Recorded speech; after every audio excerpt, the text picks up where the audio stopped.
केंद्रीय रेल्वे आणि information broadcasting मंत्री श्री अश्विनी वैष्णवजी, सन्माननीय मुख्य सचिव आणि भारत सरकारचे IND सचिव श्री जाजूजी, मी सर्वात पहिल्यांदा माननीय रेल्वे मंत्र्यांचे मनापासून आभार मानतो की आज एक अतिशय महत्त्वाच्या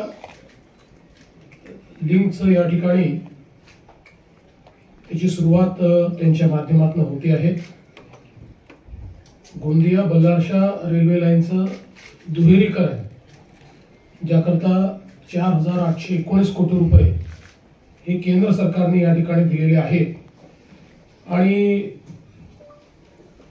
यामुळे निश्चितपणे जो विदर्भाचा भाग आहे त्याला एक मोठा फायदा होणार आहे आणि विशेषतः छत्तीसगड आणि तेलंगणाशी जो व्यापार आहे, व्यवहार आहे, हा विदर्भाचा वाढण्याच्या दृष्टीनं ही एक अत्यंत महत्त्वाची लाईन आहे। कारण आपल्याला माहिती आहे की गोंदिया अशा ठिकाणी आहे की जिथनं मध्य प्रदेश आणि छत्तीसगड या दोघांची बॉर्डर आहे आणि पलीकडे बल्लारशाह पासून तेलंगणा आणि तिकडे आंध्र प्रदेश आपल्याला मिळतो। त्यामुळे अतिशय स्ट्रॅटेजिक अशा प्रकारची ही जी लाईन आहे ती या ठिकाणी खरं म्हणजे आज मंजूर झाली, त्याबद्दल मी मनापासून आभार माननीय मंत्री महोदयांचे मानतो।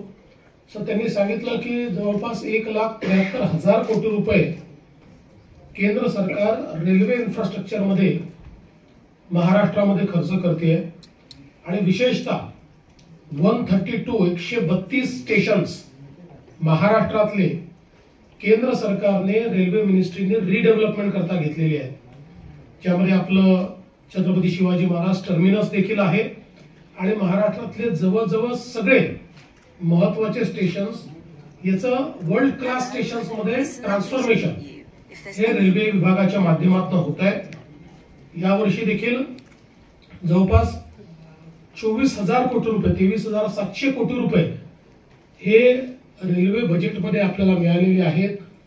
आपण जर बघितलं तर UPAच्या 10 वर्षात 10,000 कोटी रुपये देखील एकत्रितपणे 10 वर्षात मिळालेले नाही आणि दरवर्षी 23,000 25,000 कोटी रुपये हे आपल्याला माननीय मोदीजींच्या सरकारमध्ये महाराष्ट्रामध्ये अपग्रेडेशन करता या ठिकाणी मिळत आहेत।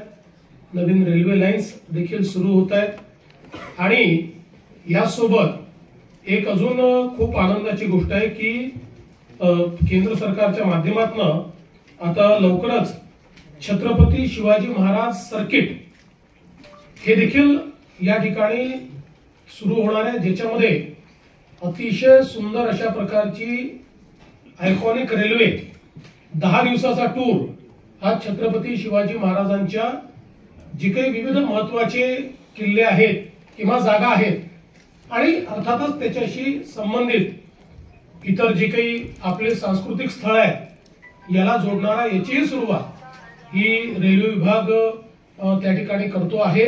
ही पण मला असं वाटतं की अतिशय आनंदाची गोष्ट आहे आणि म्हणून मी माननीय रेल्वे मंत्र्यांचं अतिशय मनापासून या ठिकाणी आभार मानतो। आज खरं म्हणजे VCच्या माध्यमातून आपल्याकडे गोंदियाचे पालकमंत्री बाबासाहेब पाटील, चंद्रपूरचे पालकमंत्री अशोकजी उईके, गडचिरोलीचे सहपालकमंत्री आशिष जयस्वाल हे देखील जुडलेले आहेत। गोंदियावरनं आपले जे खासदार आहेत आणि माजी मंत्री प्रफुल्लभाई पटेल हे देखील जुडलेले आहेत। आमदार विनोद अग्रवालजी, विजय रांगडालेजी, कीर्तिकुमार भांगडियाजी, सुधीरभाऊ मुनगंटीवारजी, किशोर जोरगेवारजी असे सगळे लोक हे वेगवेगळ्या ठिकाणून लिंकवर या ठिकाणी जुडलेले आहेत। त्यांचेही मी अतिशय मनापासून अभिनंदन करतो आणि रेल्वे विभागाने महाराष्ट्राला ही जी काही एक प्रकारे खूप मोठ्या प्रमाणात प्रायोरिटी दिलेली आहे त्याबद्दल मी रेल्वे विभागाचे मनापासून आभार मानतो। यासोबत आत्ताच माननीय मंत्री महोदयांनी वेव्हचा उल्लेख केलेला आहे। World audio visual entertainment summit ही 1 मे पासून 4 मे पर्यंत मुंबईमध्ये याच बीकेसीच्या जिओ वर्ल्ड कन्व्हेन्शन सेंटरला होणार आहे. जगातली क्रिएटिव्ह इकॉनॉमी मधली सगळ्यात मोठी समिट ही असणार आहे. 100 पेक्षा जास्त देशातनं त्याच्यामध्ये काही हेड ऑफ द स्टेट्स, काही महत्वाचे मंत्री आणि अर्थातच क्रिएटिव्ह इकॉनॉमी मधले वेगवेगळ्या प्रकारचे जे प्रायव्हेट प्लेयर्स आहेत, असे सगळे हुज ज्याला आपण म्हणू शकतो ते या वेव्हजला या ठिकाणी येणार आहेत.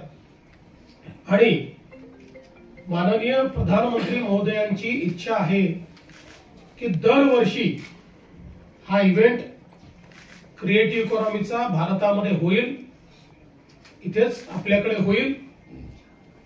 त्याचा परमनंट व्हेन्यू जो आहे तो मुंबई राहणार आहे. आणि याला हळूहळू जगातला सगळ्यात मोठा इव्हेंट, जसं मंत्री महोदयांनी आता सांगितलं की फिल्म फेस्टिवल करता कान्स मानलं जातं, किंवा वेफ करता डावोस हे आहे, किंवा तिकडे आपल्याला माहिती आहे की ऑस्कर अवॉर्ड्स आहेत, ग्रॅमी अवॉर्ड्स आहेत. जगातले हे सगळ्यात मोठ्या क्रिएटिव्ह प्रॉपर्टीज मानल्या जातात. तशा प्रकारची क्रिएटिव्ह प्रॉपर्टी ही वेव्हजला या ठिकाणी तयार करण्याचा प्रयत्न आपल्या माननीय प्रधानमंत्र्यांच्या माध्यमातून होतोय. कारण आज जगातली फास्टेस्ट डेव्हलपिंग इकॉनॉमी जर कुठली असेल तर ती क्रिएटिव्ह इकॉनॉमी आहे. सर्वात जास्त वेल्थ क्रिएट करते आणि सर्वात जास्त जॉब्स क्रिएट करते. आणि म्हणून भारताने याच्यामध्ये अग्रसर राहावं. कारण क्रिएटिव्ह वर्ल्ड वेगवेगळ्या फॉर्मॅटमध्ये सर्वाधिक जुनं हे भारतामध्ये आहे. आपण जर बघितलं तर स्टोरी टेलिंगचा आर्ट, वेगवेगळे फॉर्मॅट, नाट्यशास्त्र असेल, सगळ्या गोष्टी आपल्याला भारतामध्ये प्राचीन काळापासून मिळतात. आणि म्हणून आता या इकॉनॉमीला भारताने लीड केलं पाहिजे. या दृष्टीनं वेव्हजची या ठिकाणी संकल्पना करण्यात आलेली आहे. केंद्र सरकार आणि राज्य सरकारच्या टीम्स या एकत्रितपणे याच्या सफलतेकरता या ठिकाणी काम करता आहेत.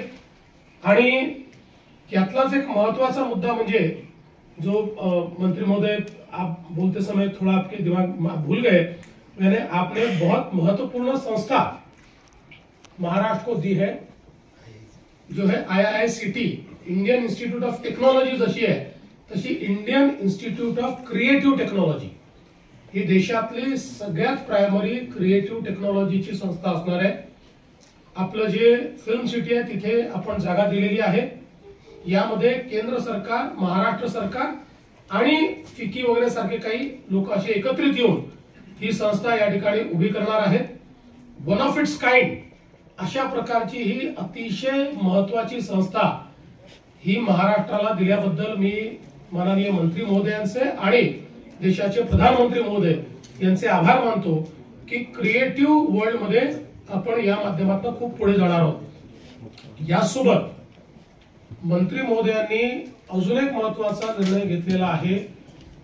मालाडमध्ये जवळपास 240 एकर ही IMB मिनिस्ट्रीची जागा आहे.